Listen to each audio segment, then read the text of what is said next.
தமிழக அரசு கலை மற்றும் அறிவியல் கல்லூரிகளில் கெஸ்ட் லெக்சரர்ஸ், அதாவது வந்து கல்வியியல் கல்லூரிகள் இந்த இதிலலாம் கெஸ்ட் லெக்சர்ஸ்க்கு ஒரு 500 பேருக்கு மேற்பட்ட மக்களுக்கு வந்து பார்த்திங்கன்னா அவங்களுக்கு வந்து ரெக்ரூட்மெண்ட்டுக்குன்னு கால்ஃபர் பண்ணி வச்சுருந்தாங்க. ஸோ அவங்களுக்கான இணையவழி விண்ணப்ப பதிவுன்னு சொல்லிட்டு கொடுத்துருந்தாங்க. இதை நம்ம ஏற்கனவே வீடியோஸ் போட்டிருந்தோம். இது விதமாக நீங்கள் பார்க்குறது பார்த்திங்கன்னா பதிவுகளை ஏற்கனவே பார்த்திங்கன்னா எப்படி அப்ளை பண்ணணும் என்ன ஏதுன்னு ஏற்கனவே கொடுத்துருந்தோம். அதில் கைட்லைன்ஸ் என்ன, வேக்கன்சி பொசிஷன் என்ன, மாடல் அப்ளிகேஷன் எப்படி, அப்புறம் லிஸ்ட் ஆஃப் கேண்டிடேட்ஸ் யாரெல்லாம் கால் ஃபார் இன்டர்வியூன்னு கொடுத்துருந்தாங்க. நான் இதை வந்து ஏற்கனவே ஒரு வீடியோஸ் நம்ம ஏற்கனவே ஒன்று போட்டிருந்தோம். அதில் பார்த்திங்கன்னா அப்போயே இதில் பார்த்திங்கன்னா நம்ம வீடியோவில் கொடுத்துருந்தோம் கைட்லைன்ஸு வேக்கன்சின்னு சொல்லிவிட்டு. அப்போ கிளிக் பண்ணும்போது பார்த்திங்கன்னா எத்தனை பேர் வந்து குவாலிஃபைடாக இருக்கிறாங்க, அதாவது நெட் செட்டு, பிஹெச்டி இல்லை PG with NET, PG with JRF, இதில் அதிகபட்சமாக பிஹெச்டி வித் ஜேஆர்எஃப் வச்சுருக்கவங்களுக்கு அதிக மார்க் கொடுத்துருந்தாங்க. அதே மாதிரி இவங்க வந்து எப்படி வந்து டைரக்டரேட் ஆஃப் காலேஜ் எஜுகேஷனில் உங்களோட எப்படி டவுன்லோட் பண்ணி உங்களுக்கான ஆர்டர் எடுக்கிறது அப்படிங்கிறதையும் இதில் நம்ம சொல்லியிருந்தோம். இப்படி ஆர்டர் எடுத்தது மூலமாக அவங்க டைரெக்டாகவே கால் லெட்டர் எடுத்துக்கிட்டு அவங்களுக்கான இன்டர்வியூ எங்கே நடக்குது, இல்லை அவங்களுக்கான பிளேஸ்மெண்ட் எங்கே அப்படிங்கிறதெல்லாம் பார்த்துருந்தாங்க.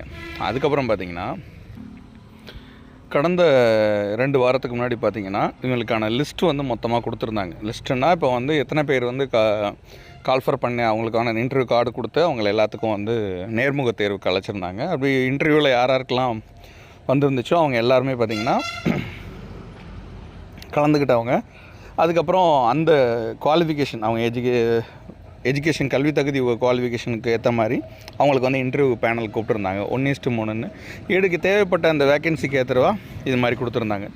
அப்படி கூப்பிட்ட அந்த நபர்கள் பார்த்திங்கன்னா நேர்முக தேர்வுக்கு வந்து அந்தந்த ஆர்ஜிடி ஆஃபீஸ் கல்லூரி இணைய இயக்குனர் அலுவலகத்துக்கு கூப்பிட்டுருந்தாங்க. அப்படி பார்த்திங்கன்னா ஒரு 4-5 இது செட்டு. அது மட்டும் இல்லாமல் இது சம்மந்தமாக வந்து ஒவ்வொரு ரீஜன்லேயும் உங்களுக்கு வந்து கால்ஃபர் கொடுத்து அதுக்கு ஃபுல்லாகவே சப்போர்ட் பண்ணி வச்சுருந்தாங்க. அதுக்கப்புறம் ஒவ்வொரு ஊரையும் இப்படி கிளிக் பண்ணால் இப்போ ராஜடி வைஸில் அந்த செலெக்ஷன் லிஸ்ட்டை கிளிக் பண்ணோன்னா எத்தனை பேர் இது வரைக்கும் வந்திருக்காங்க, எவ்வளோ பேர் அதில் லிஸ்ட் ஆஃப் இது கொடுத்துருக்காங்க அப்படிங்கிறத நீங்கள் இதில் பார்க்கலாம். இது திருச்சி, மதுரை, தருமபுரி, தஞ்சாவூர், வேலூர், சென்னைன்னு வேறு ரீஜியன் வைஸில் இப்போ ஒரு சப்ஜெக்ட்டுக்கு எவ்வளோ வேக்கன்சி தேவையோ அதுக்கேற்ற மாதிரி இதில் ஃபுல்லாகவே எடுத்து வச்சுருந்தாங்க.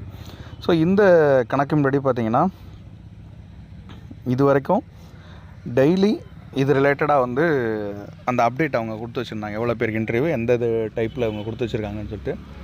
இதோட கணக்குப்படி பார்த்திங்கன்னா அதுக்கப்புறம் வந்து செப்டம்பர் 1 இந்த லிஸ்ட்டை வெளில விட்டுருந்தாங்க. எல்லாம் 8 ஜாயின் பண்ணணும்னு சொன்னாங்க. அப்போ ஹாலிடேவும் கரெக்டாக வந்துச்சு. அப்புறம் 8 திங்கக்கிழமையாக இருந்துச்சு.